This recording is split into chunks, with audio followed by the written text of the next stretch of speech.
Welcome to This Explainer. Today, we are unpacking an absolute paradigm shift in modern cyber warfare, and it is coming straight from the front lines. We're going to dive into a really groundbreaking analysis by Major General Alexander Potii. He's a top official in Ukraine's cyber defense. And drawing on literally over a decade of surviving sustained hybrid aggression, he argues something huge. Our allied default strategies, they are entirely misaligned with the actual reality of the digital domain. So here is the million-dollar question for you. How do you stop a cyber war that never actually ends? Think about it. Traditional warfare has a clear beginning, a middle, and an end, right? Treaties are signed, troops pack up, and they withdraw. But cyberspace just doesn't work like that. Traditional methods rely on an episode that can basically be called off. But what on earth do we do when the threat is a constant, never-ending tempo? Okay, let's dive into this. Section 1, the deterrence reflex, and our flawed status quo. To really understand why our current approach is flawed, we kind of have to look at where the concept comes from. Deterrence is basically conceptual baggage. We inherited it directly from the nuclear age. Back in that era, deterrence worked perfectly for discrete decisions. An adversary thinks about dropping a bomb, they weigh the threatened future cost, mutual assured destruction, and they decide not to push the button. But the cyber age, it is a whole different ballgame. It's defined by a continuous tempo. Threatening some hypothetical future cost fails completely in a domain that is always active. In cyberspace, waiting to respond simply means you are ceding the initiative to the attacker. You aren't preserving your options, you are literally transferring the advantage. And listen, this isn't just some abstract academic theory. Major General Potii writes, Ukraine has lived inside the Russian cyber campaign long enough to say plainly that this frame is wrong. We absolutely have to emphasize the frontline authority here. This is grounded in the gritty, decade-long reality of Ukraine's survival. The deterrence model simply doesn't match the behavior we are actually seeing. Moving on to Section 2, a continuous campaign, also known as cyber persistence. Now, what's really interesting about this next concept is how it cuts through the noise. Cyber persistence theory might sound like thick academic jargon, but it's actually a brilliant, straightforward way to understand operational tempo. It describes a structural condition where states are operating constantly, but, and this is key, they carefully calibrate their actions to stay just below the threshold of an armed kinetic response. They aren't looking for one massive decisive blow. They want cumulative gains over time, zero operational pauses. If we trace this unbroken tempo historically, the protracted contest really kicked off back in 2013.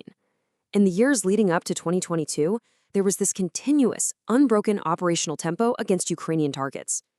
Then, when the full-scale invasion happened, a lot of folks in the West assumed Russia would slacken its cyber campaign against the West to focus entirely on Ukraine. But the reality? The invasion didn't substitute targets, it just added new ones. Today, Russia maintains concurrent, multi-front attacks against both Ukraine and the wider democratic world simultaneously. Which brings us to Section 3, Why Deterrence Fails and the Limits of Subversion.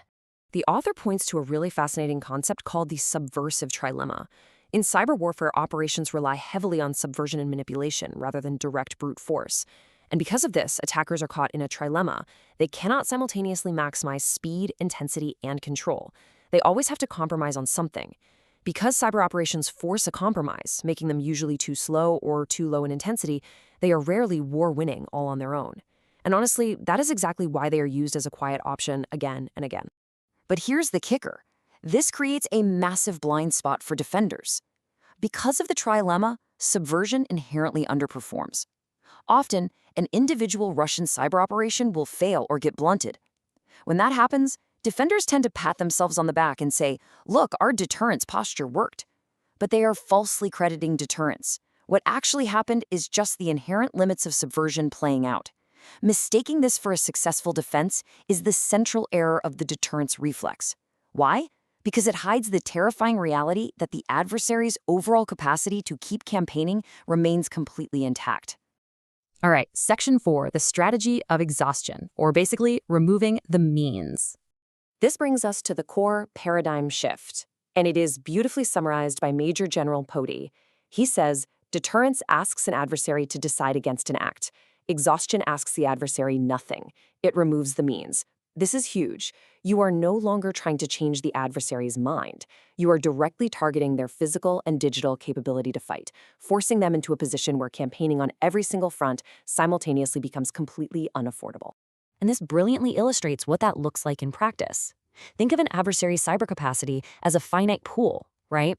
You have resources dedicated to attacking Ukraine and a slice dedicated to attacking the West. But if allied nations apply continuous defensive and offensive cyber pressure, they force a new requirement to grow: the adversary's own self-defense. Because the overall pool is finite, as that self-defense slice grows, the capacity for attacking is mathematically forced to shrink. And this works because of resource fungibility. The adversary funds its cyber operations from a single, finite pool of money: skilled hackers, specialized software tools, and overall operational capacity. Those resources just can't be in two places at once.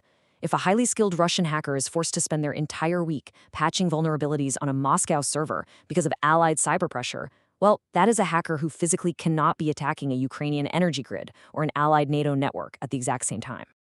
Let's bring this home with Section 5, the real-world payoff, and its operational impact. Let's move to and see how this builds into actual physical warfare.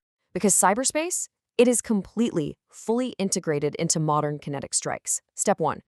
Cyber reconnaissance shapes the targeting for physical missiles. Step 2. Cyber access supports the physical strike while it's actually happening. And Step 3. After the bombs fall, cyber means assess the battle damage, feeding right back into Step 1. They are inextricably linked. It's one big cycle. Therefore, forcing an adversary to divert resources to defend its own networks subtracts directly from the cyber cycle that feeds physical fires. Exhaustion is definitely not just some future strategic ledger. It is a concrete operational instrument right now. When allied nations pressure the adversary in cyberspace, they are effectively blinding the enemy's targeting systems. This provides immediate, measurable frontline relief, and it literally saves lives on the ground today. So all of this leaves us with a pretty critical choice for global security. If we know, based on over a decade of hard evidence, that the cyber war will never, ever pause, do we have the coalition discipline to relentlessly exhaust the adversary? Or are we just going to cling to outdated theories, waiting around to deter an attack that is already happening? It's really a question of recognizing the true nature of the domain we live in today. Thanks so much for joining me for this explainer, and I will see you next time.